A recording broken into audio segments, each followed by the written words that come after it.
You are tuning in 10 minutes of BPTV News, brought to you by Bình Phuoc television station and newspaper. I'm the one with the latest news for today.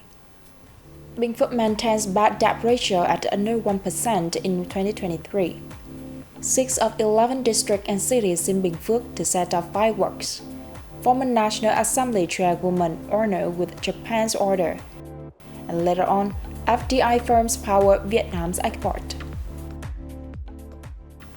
Credit institutions in Binh Phuoc province provided loans totaling over 120 trillion Vietnam dong in 2023, a 12% increase compared to 2022. In addition to this growth, Binh Phuoc also managed to keep its bad debt at a safe level at less than 1%. In order to record such a low bad debt ratio, credit institutions in the province made concerted efforts in bad debt resolution and recovery, as well as risk management. They also paid due attention to scrutinizing loan applications, loan purposes, and credit appraisals, especially in sectors with potential risks. Such measures were to prevent and limit the emergence of any new bad debts. As a result of efforts made, bad debts in the province amounted to only 974 billion Vietnam dong in 2023, for a bad debt ratio of 0.81% of total outstanding loans. In 2024, the local banking sector has set a target of maintaining bad debts at under 1%, contributing to ensuring safe and efficient credit operations in the province. 6 cities and districts in Binh Phuoc province will set off fireworks to welcome in the Lunar New Year, the Year of Dragon, in 2024. Localities setting off low-altitude fireworks on New Year's Eve include Dong Xoài City, Hớn Quản District, Bình Long Town, Trân Thành Town, Lộc Ninh District, and Budang District. Dong Xoài City and Hớn Quản District will set off 120 fireworks in the Suối Cam area in Tân Phú District and Hớn Quản District's administrative complex, respectively. The others will fire off 90 fireworks. The holding of firework displays is expected to not only create a joyful atmosphere for local residents to welcome in the new year, but also provide them with a festive destination for early spring excursions during the transition from the Year of the Rabbit 2023 to the Year of the Dragon 2024. Vivid yellow chrysanthemums can be readily found in Vietnamese homes during the Lunar New Year or Tết holiday. As the holiday is now days away, chrysanthemum gardens in Binh Phuoc province are busy taking care of the flowers to ensure they are available in market right before Tết. Chrysanthemums are planted only once a year to meet demand during the Tết holiday. Producing beautiful flowers requires great effort from growers, especially in caring for the buds. The difficult part is ensuring the flowers bloom around the Tết holiday. Owners of large gardens hire dozens of extra workers to care for the buds. As this is a crucial stage, each garden has its own protocols that are carefully followed by their skilled workers. This garden, for example, has hired not only experienced local gardeners, but also others from the renowned Sa Đéc flower village in Đồng Tháp province, the cradle of flowers in the Mekong Delta.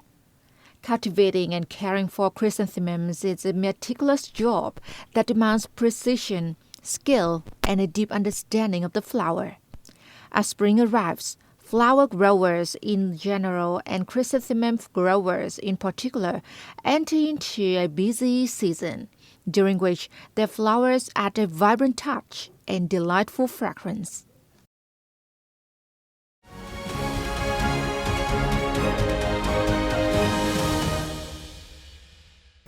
German President Frank-Walter Steinmeier and his spouse are paying their 2-day visit to Vietnam at the invitation of President Võ Văn Thưởng and his spouse, chartered to see his activities on January 24. Prime Minister Pham Minh Chinh met German President Frank-Walter Steinmeier in Hanoi on January 24th. He thanked Germany for providing a large number of COVID-19 vaccines to Vietnam, helping the country control the pandemic and promote its socio-economic recovery. The German president hailed the dynamic economic development of Vietnam over the years. The two leaders rejoiced at the progress of bilateral relations in the past decades, especially the efficiency of joint projects such as the Vietnamese-German University and the German House in Vietnam. They agreed to increase the exchange of delegations at all levels, especially high-level ones, thereby helping improve political trust and mutual understanding and creating new momentum for collaboration. They also consented to maintain coordination and mutual support at multilateral forums such as the United Nations and the ASEAN-Germany and ASEAN-EU cooperation frameworks. The same day, President Frank-Walter Steinmeier visited the Vietnamese-German University in the southern province of Binh Phuoc. Evaluating the university project as a lighthouse project for the close relationship between the two countries, President Frank-Walter said that Germany will continue to support Vietnam in education, committing to doubling the scale of the current training programs. Representatives of German businesses engaged in a dialogue with the university's leaders and students, discussing the relationship between businesses and the university, as well as the demand for labor and the capabilities of students after graduation. The Embassy of Japan held a ceremony on January 24 to present the Grand Cannon of the Order of the Rising Sun to former chairwoman of the National Assembly Nguyễn Thị Kim Ngân. National Assembly Chairman Vương Đình Huệ attended the event. On behalf of the Emperor and Government of Japan, Japanese Ambassador to Vietnam Yamada Takeo announced the decision and handed over the order to the former chairwoman. Yamada emphasized the former parliament leader's enormous contributions to the reinforcement of the friendship between the two countries. He noted that as vice chairwoman and chairwoman of the legislative body, non-promoted exchanges between the parliaments of the two countries. She also helped enhance political trust as seen in the visits to Vietnam by the speakers and vice speakers of the House of Representatives and House of Councillors of Japan, along with other high-ranking leaders of the Northeast Asian nation. Expressing her pride to receive the order, the former chairwoman called this a great honor reflecting Japan's evaluation of her performance. She wished the Vietnam-Japan relations will continue to flourish in the future. Outstanding credit of the banking system is forecast to increase 4.4% in the first quarter and 14.2% in 2024, up 0.4% point from the previous prediction of 13.8%. The forecast was announced by the Forecasting and Statistics Department under the State Bank of Vietnam, which has completed a survey recently.